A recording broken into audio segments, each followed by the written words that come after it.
देवगढ़। नमस्कार दोस्तों, मैं हूं विशाल और स्वागत है आपका आपके अपने YouTube चैनल विशाल एडवेंचर में।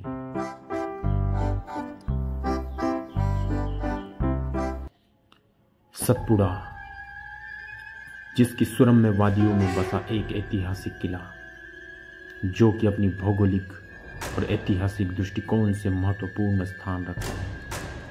एक ऐसा किला जो कि कौन साम्राज्य का प्रतीक माना जाता है, जिस किले के बारे में एक ऐसी ऐतिहासिक घटनाएं और इसकी अनसुनी कहानियां जो इस किले का विस्तार बताती है। यहाँ की बावड़ियाँ जो कि कई वर्षों से इसी प्रकार बनी हुई है। घने जंगलों के बीच, पेड़ों और घने जंगलों के बीच स्थित यह किला अपने आप में एक अनोखा और अविस्मरणीय है, जो कि प्राकृतिक सुंदरता और इस वातावरण को लाभान्वित करता है। आज चलो आइए जानते हैं हम इस किले के बारे में।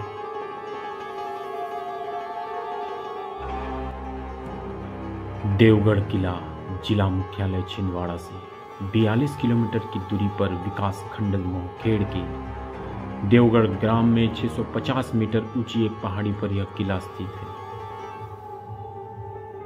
जो कि देवगढ़ किले के नाम से जाना जाता है। यहाँ की प्राकृतिक सुंदरता और यहाँ के हरे भरे पेड़ पौधे जो अपने आप में एक आकर्षक का केंद्र है, जो कि पर्यटनों को अपनी ओर आकर्षित करता है। विभिन्न प्रकार की दुकानें और इको पर्यटन स्थल को बढ़ावा देने के लिए इस क्षेत्र का विकास प्रगति पे है। आपको जरूर करके रखा है एक्चुअल में।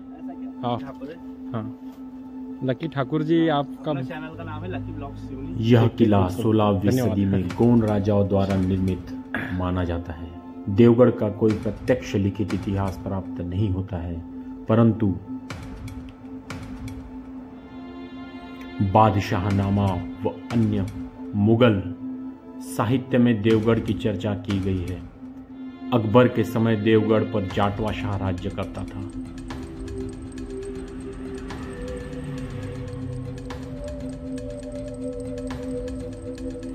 यहाँ की भौगोलिक सुंदरता अपने आप में अविस्मरणीय है। इस किले की ऊंची ऊंची दीवारें और पत्थरों से निर्मित यह किला, जो बुलंद दरवाजे की तरह शानो शौकत से खड़ा है। इस किले का भव्य द्वार जो अपने आप में एक अनोखा और अविस्मरणीय है। इस समय देवगढ़ की राजधानी हरियागढ़ में गोली जाति के रणसूर एवं घनसूर नामक दो भाई शासन करते थे। इनके यहाँ जाटवा शाह नामक एक गोंड कर्मचारी कार्यरत था।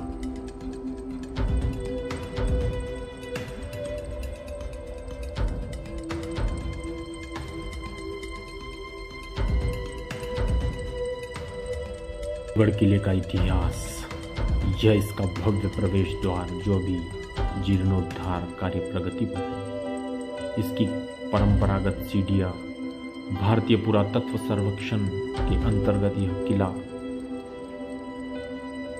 देवगढ़ किले का मानचित्र और साथ ही यह हाथी खाना। यह द्वार अब हाथी खाने के नाम से जाना जाता है। वास्तव में यहाँ एक मोती टांका, जो कि इस पूरे किले में पेयजल का एक बहुत ही अच्छा साधन है। हरी काई को हटाकर इसके अंदर का जल पीने के लिए उपयुक्त है। साथ ही नक्कार खाना, जहां राजा के आगमन पर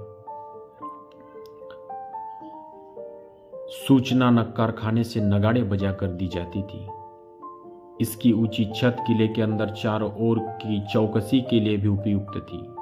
इसके विशाल द्वार से होकर ही राजा की सवारी हाथी खाने में निरीक्षण के लिए प्रवेश करती थी।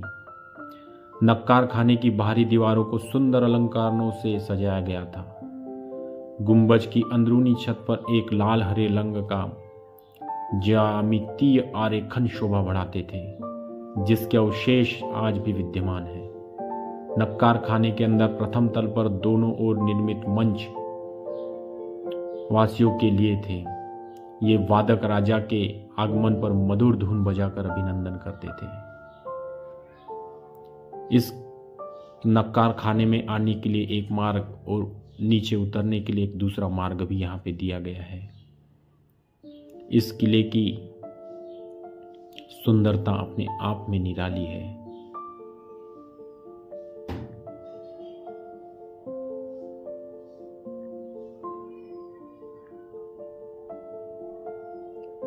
इस किले की आंतरिक सुरक्षा के दृष्टिकोण से एक महत्वपूर्ण स्थान है, जहां चाराघर, कचहरी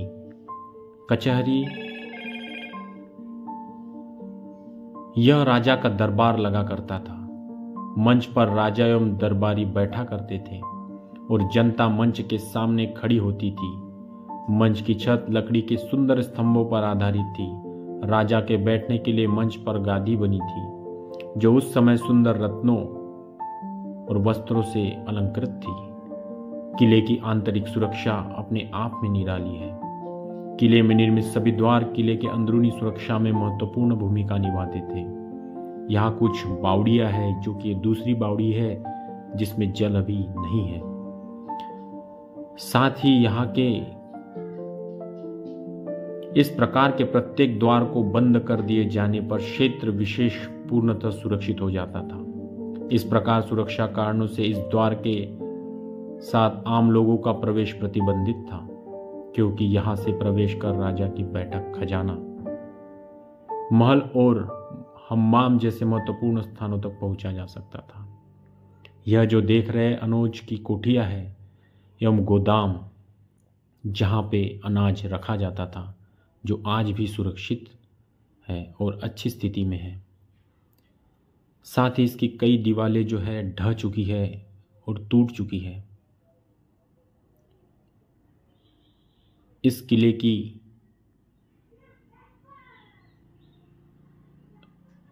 इस किले में एक सुरंग भी है, जैसा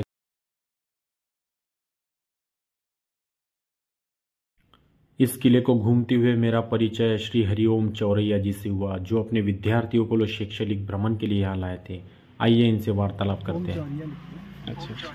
दृष्टि कोचिंग क्लासेस छिंदवाड़ा से है। जी जी जी। एक हमारी ब्रांच बीसापुर कला में भी है। जी जी। तो ये 9वीं 10वीं 11वीं 12वीं बच्चे को पढ़ाता हूँ मैं। जी और जी। अपना छिंदवाड़ा में जो दृष्टि यूपीएससी एमपीपीएससी की कोचिंग होती है जी, उनका भी क्लासेस लेते हैं। चलिए बहुत यूट्यूब बढ़िया। पे जो है हमारे चैनल से भी है। जी जी। यूट्यूब पे दृष्टि 2.0 डालोगे तो वो पूरा डाटा मिल जाएगा। चलिए चलिए, थैंक यू सर, बहुत बहुत शुक्रिया आपका, आपसे जानकारी। वेलकम। हाय बोल दीजिए बच्चा। हाय। चलिए ठीक है, बाय। साथ ही इस किले में एक तलघर है, जहाँ खजाना रखा जाता था, जैसा कि आप यहाँ देख पा रहे हैं, अभी क्षतिग्रस्त हो चुका है।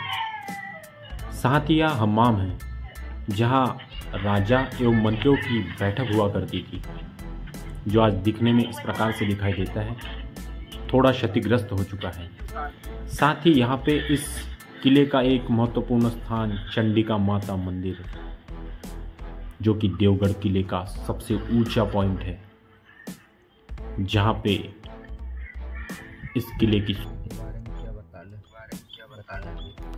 आनंद जी धुर्वे, महाजन धुर्वे, आपसे मिलकर खुशी हुई। नैसर्गिक सुंदरता सतपुड़ा की सुरम्य वादियों में बसा यह ऐतिहासिक किला, जहां से आपको बेहतरीन व्यू नजर आएगा। और यहाँ राजा जाटवा के प्रपौत्र महाराज कोसका द्वितीय 1657 से 87 ईस्वी की मृत्यु के बाद उसके पुत्रों में देवगढ़ राज्य का शासक बनने के लिए झगड़े शुरू हुए, जिस दौरान मस्जिद का निर्माण कराया गया और गद्दी पाने के लिए मुगल साम्राज्य औरंगजेब की सहायता लेकर देवगढ़ राज्य प्राप्त किया। इस सहायता के बदले उसने इस्लाम धर्म ग्रहण किया और बख्त बुलंदशाह की उपाधि धारण की। संभवतः इसी अवसर पर इस मस्जिद का निर्माण कराया गया था। यह बादल महल जो कि उस समय राजा का एक बहुमंजिला इमारत यहाँ पे स्थित थी, जो अभी क्षतिग्रस्त हो चुकी है। बादल महल, ऊंची पहाड़ी पर निर्मित यह बहुमंजिला महल मानो बादलों से बातें करता प्रतीत होता है, इसलिए इसका नाम बादल महल रखा गया। इस किले की भारी सुरक्षा शत्रुओं को अपनी ओर आने से रोकती थी। साथ ही यहाँ राजा एवं उसका परिवार निवास करता था। इस क्षेत्र के हाथी प्रसिद्ध थे, इसलिए मुगल शासक लगान स्वरूप यहाँ हाथियों की मांग बार बार करते थे। मुगल शासकों के प्राप्त पत्रों से ज्ञात होता है कि देवगढ़ में एक जटाशंकर नाम का विचित्र हाथी था, जिसकी ख्याति दूर दूर तक फैली थी। इस हाथी को पाने के लिए मुगल शासक औरंगजेब का जासूस गुप्त रूप से 4 महीने तक यहाँ रहा। अंततः हाथी का पता नहीं लगा पाया। यह चारागाह है जहाँ पे हाथियों का चारा रखा जाता था। इसी के साथ बहुत ही प्यारे बच्चे और प्यारे गुरुजी मिले थे। इनको अलविदा कहते हुए अपना इस भ्रमण को मैं ऐतिहासिक विराम देता हूँ और साथ ही यहाँ से पलायन किया। ये भव्य प्रवेश द्वार जो कि एक मजबूत बुलंद दरवाजे की तरह यहाँ स्थापित है।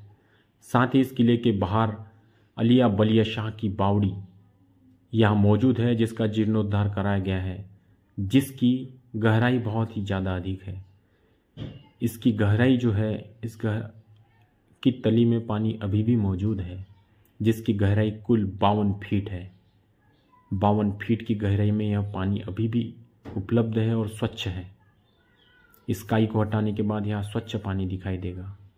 बावड़ी की सुरक्षा दीवार बहुत ही मजबूत है। तो मुझे आशा है बच्चों और मुझे आशा है दोस्तों कि आपको यह वीडियो बेहद पसंद आया होगा। तो मिलते हैं ऐसी एक मज़ेदार वीडियो के साथ, तब तक के लिए शुक्रिया।